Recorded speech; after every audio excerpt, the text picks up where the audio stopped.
What do Matoran eat? Going down that rabbit hole, I've been looking at the 6 distinct biomes of the Island of Mata Nui, comparing them to real-life places and looking at food items that would have been available to people in those places, with only a limited amount of trade. I'm also looking at specific Koro's unique culture and ecology, mostly what Rahi are native to the Dwahi, and what Matorans are like that live there. Today, we are going to look at Po Wahi, a vast desert. In this video over here, it has already been explored that mahi could be the Po Matoran's livestock and staple food, drying their meat and grinding it down into a paste, which is then mixed with herbs and spices. I don't have any dried mahi meat, which is why I'm going to use minced meat instead. It's not dried, so let's just say I've just harvested it. Next, looking at real-life deserts, there's actually a surprising amount of things available to us, and Po Wahi does have a surprising amount of water available. I'm not saying they're going to develop a rich industry of agriculture, but things like cumin, coriander, and dried herbs are very likely.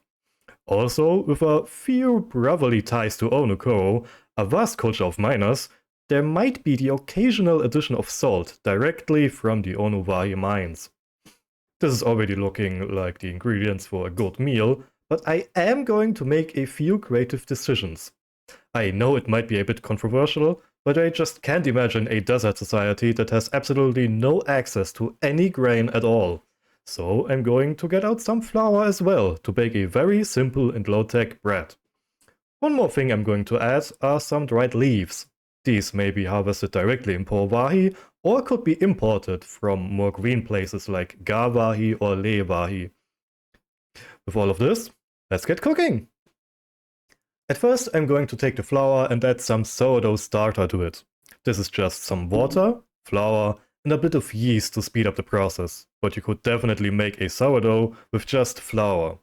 You just have to make sure you use whole grain flour when you're doing that. I've also added a pinch of salt to make a more healthy environment for the yeast.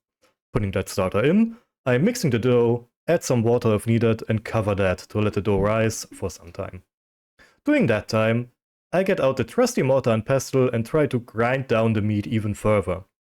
That is then mixed with our dried Po Koro spices, a few dried herbs, and this wonderful Po Koro sauce. No. We're in Po Koro. People are eating this stuff all the time. At some point, someone would have noticed that adding salt to raw meat makes it more tough. So, this is then added into a cold pan and brought up to heat.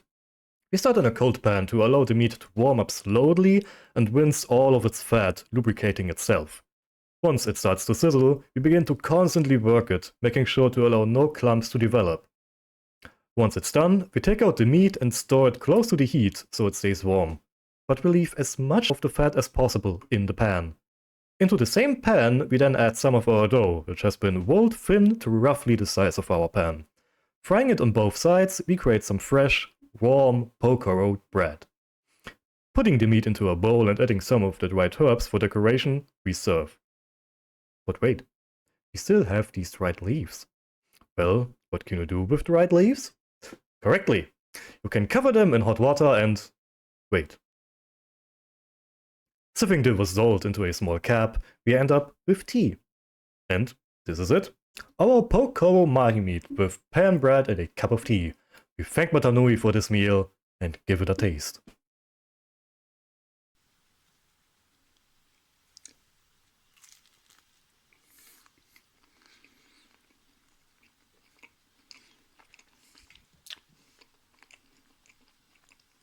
That's just as dry as the desert we live in. 6 out of 10.